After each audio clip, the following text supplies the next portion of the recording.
There's never been a dull moment this NBA season. Injuries, load management, accusations of being soft, and the newly enforced player participation policy, none of these things were on the radar on a cold January night in Philadelphia when Joel Embiid set the Wells Fargo Center ablaze as he torched the struggling Spurs and the NBA rookie sensation Victor Wembanyama for 70 points. Just 4 nights later, the Dallas Mavericks' human bucket known as Nikola Jokic shredded the Atlanta Hawks for an incredible 73 points. The NBA season was hitting its stride at the perfect time as All-Star Weekend approached and the buzz around the league began to intensify. But within a few days, total chaos broke out as Embiid's knee swelled up minutes before a marquee matchup with Nikola Jokic and the Denver Nuggets. Lots of loud voices accused Embiid of ducking Jokic.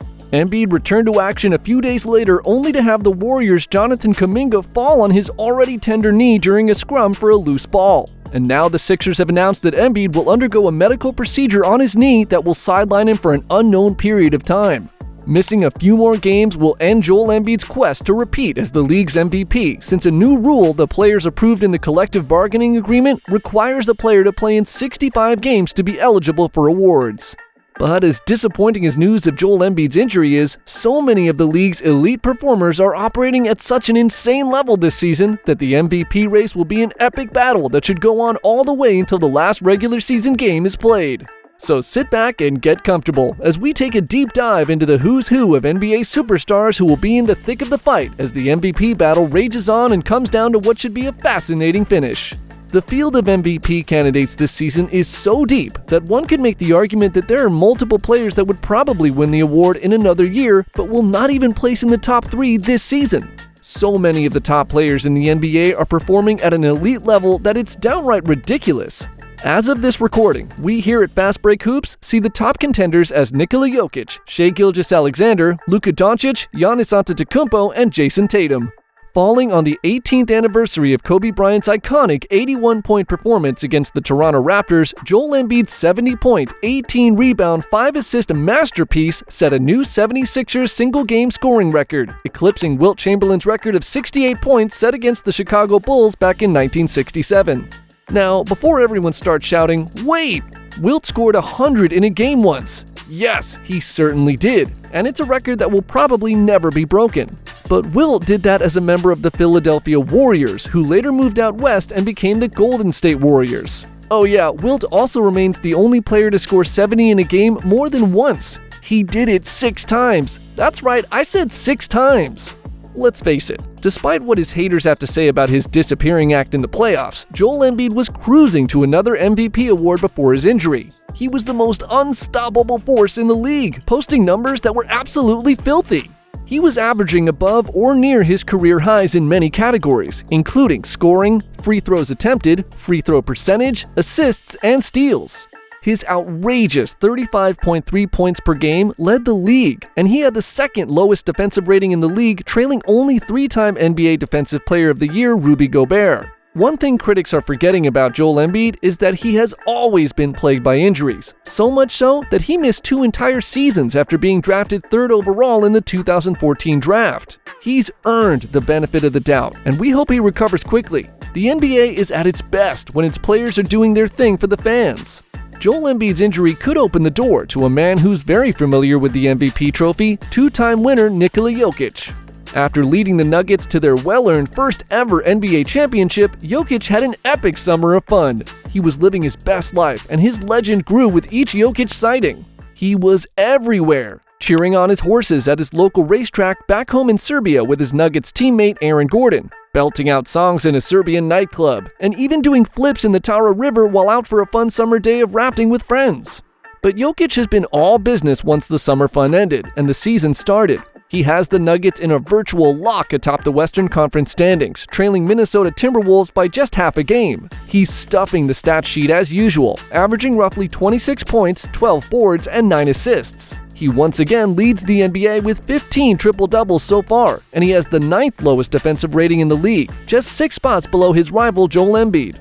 Nikola Jokic is so good, it's almost comical. He's been so dominant for such a long time that his brilliance is almost taken for granted. He's just expected to be on the short list of MVP candidates. While some big men can only score inside or outside, Jokic can do it all. He has a soft touch around the rim, can stretch the floor with his outside shooting, and is a masterful passer.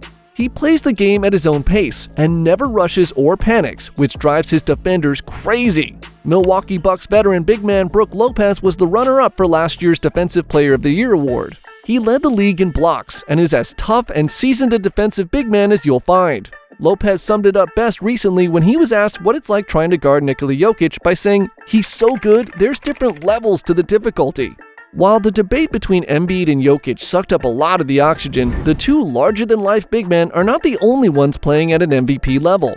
Shai Gilgeous-Alexander, the Oklahoma City Thunder's offensive dynamo and turnover creator extraordinaire, picked up this season right where he left off last season when he was named to the All-NBA First Team.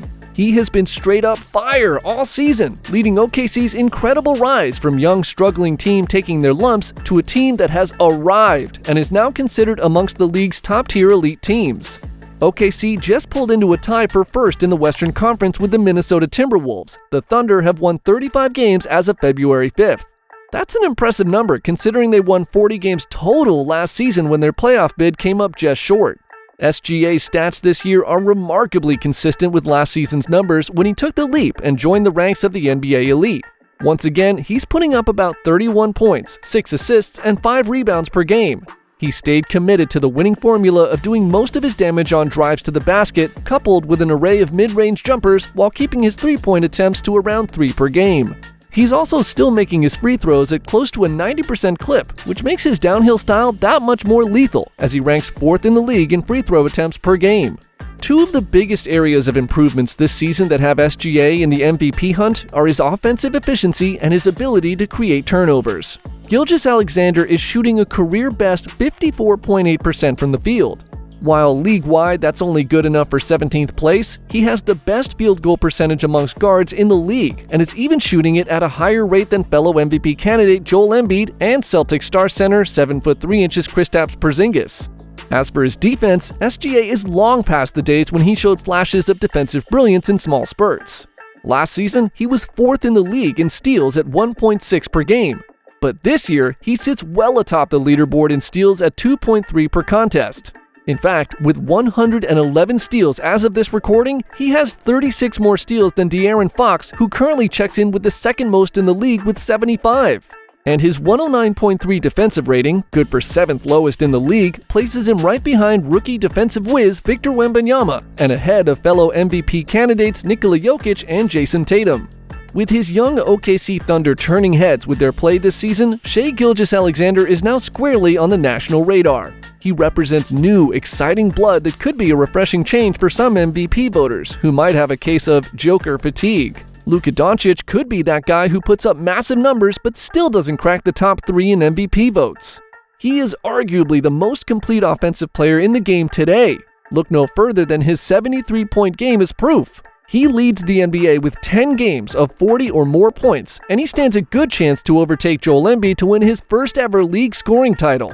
Luka's lack of defensive chops and the fact that the Mavericks currently sit at only 8th place in the Western Conference are knocks that may prove hard to overcome given the level of competition he's up against. No MVP discussion would be complete without mention of Giannis Antetokounmpo. A 2-time MVP winner, the Greek Freak last won the award 4 years ago. While the Bucks have looked a bit disinterested at times and have not responded well since head coach Adrian Griffin was replaced by Doc Rivers, Giannis has remained as consistently dominant as ever, averaging 31 points, 11 rebounds, and 6 assists to go along with shooting 61% from the field. But his team will have to get hot for him to move up in the MVP conversation. Rounding out the MVP race is Jason Tatum. He's a microcosm of his Boston Celtics team, consistently strong on both ends of the floor and unselfish to a fault. He could easily go out and put up numbers like Luka or Giannis, but his understanding of his value to his team prevents it. Tatum knows his teammates are so good that he doesn't have to dominate the ball. While his numbers suffer a bit, his team could very well be on their way to winning a championship because of it. So there you have it, folks. The league's biggest names are doing their part to make this season's MVP race one for the ages.